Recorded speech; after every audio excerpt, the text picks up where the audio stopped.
ওম নমঃ শিবায়। কেমন আছেন আপনারা সবাই? আশা করি ভালো আছেন, আমরাও ভালো আছি। চলুন মহীশূরের সিরিজটা তাহলে শুরু করা যাক। মহীশূরে ছিলাম আমরা দুদিন, শনিবার আর রবিবার। আগে আমি রবিবারের ভিডিওগুলো শেয়ার করছি। কর্ণাটকের একটি অন্যতম স্বচ্ছ সুন্দর পরিপাটিযুক্ত শহর হলো মহীশূর। সেটাকেই আজকে আমরা এক্সপ্লোর করব। মহীশূরের প্রধান আকর্ষণ হলো মহীশূর প্যালেস। তাছাড়াও আরও 7টি ছোট বড় প্যালেস রয়েছে।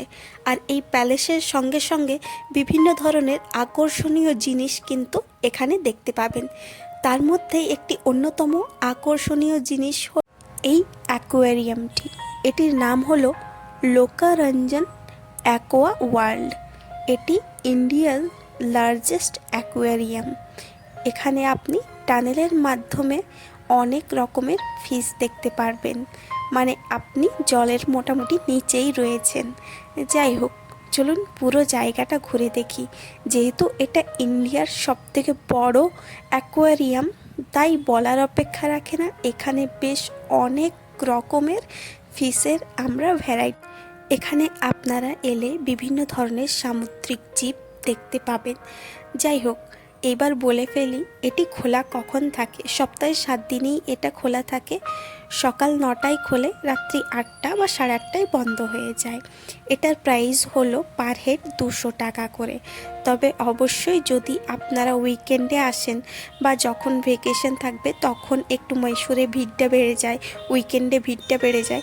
তখন অটো থেকে শুরু করে হোটেলস থেকে শুরু করে খাবার দাবার এই সকল ভিজিটিং যে জায়গাগুলো রয়েছে সবার কিন্তু 50 টাকা করে করে 40 টাকা করে করে রেট বাড়িয়েই এখানের মানুষজনেরা বলে। যাই হোক, যদি আপনারা এরকম ফাঁকা সময় আসেন তাহলে হয়তো সেটা 150 টাকা করে পার হেড টিকিট হয়ে যায়। বাচ্চার হাইট যদি 3 ফিটের বেশি হয় তাহলে কিন্তু বাচ্চারও ফুল মানে টিকিট লাগবে। মহীশূরে 95টির মতো দর্শনীয় স্থান রয়েছে, আকর্ষণীয় স্থান রয়েছে, যেগুলোতে আপনি ঘুরে দেখতে পারেন। তার মধ্যে নাম্বার 5-এ রয়েছে এই অ্যাকোয়ারিয়ামটি। চলুন চারিপাশটা আমরাও ঘুরি। আর আপনাদের কাছেও অনুরোধ রইল ব্লগের সঙ্গে থাকার। আর অবশ্যই আপনি যদি ধীরে সুস্থে সময় নিয়ে ভালোভাবে দেখতে চান, এই সমস্ত রকমের মাছগুলিকে পর্যবেক্ষণ করে অনুধাবন করতে চান, তাহলে মোটামুটি আপনার 1 থেকে 2 ঘন্টার মতো সময় লাগবে এই পুরো টানেলটা ঘোরার জন্য।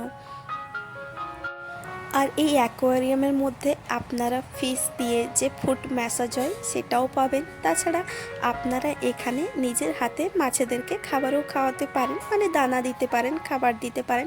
আর এই মাছেদের সঙ্গে আপনারা বেশ খানিকটা সময় কাটাতে পারেন, তাদের সঙ্গে খেলা করতে পারেন।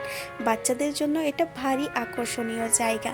আর এখন আমরা জলের নিচে চলে এসেছি। চারিপাশে শুধু জল থই থই করছে আর মাঝে দিয়ে আমরা যাচ্ছি। আর আমাদের ওপরে ধারে নিচে আশেপাশে সমস্ত জায়গায় শুধু এখন রয়েছে মাছ, সামুদ্রিক জীব, শার্ক থেকে শুরু করে স্টার ফিশ থেকে শুরু করে লায়ন ফিশ, বিভিন্ন ধরনের এখানে জীব বা মাছ আপনারা দেখতে পারবেন। চলুন এগিয়ে যাই।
চলুন তাহলে অ্যাকোয়া ওয়ার্ল্ড তো ঘোরা হয়ে গেল, এইবার যাই একটি ইউরোপিয়ান ধাঁচের সুন্দর চার্চ দেখতে।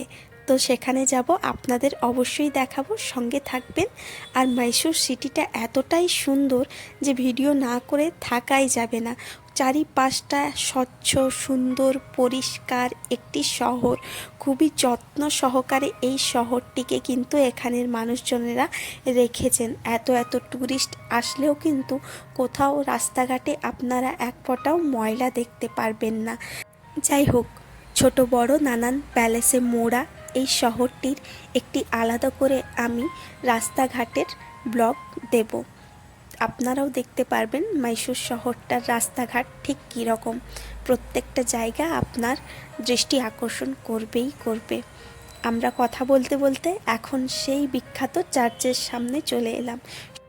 বাহ, সত্যি তো, এক ঝলক দেখলে মনে হবে সত্যি আমরা কোনো ইউরোপিয়ান কান্ট্রিতে দাঁড়িয়ে রয়েছি, আর সেখানে দাঁড়িয়ে একটি কোনো চার্চের সামনে আমরা ছবি তুলছি। এমনই সুন্দর বিদেশি আদলে এই চার্চটিকে তৈরি করেছেন। যাই হোক, দেখতে বেশ ভারী সুন্দর লাগছে, আর এই জায়গাটা খুবই দৃষ্টি আকর্ষণীয়। তাই এখানে যত মানুষ রয়েছে কেউই যেতে চাইছে না, সবাই দেখছি রিলস, ফটোস, ভিডিওস নিচ্ছে। ভেতরের তো ভিডিও করতে দেবে না।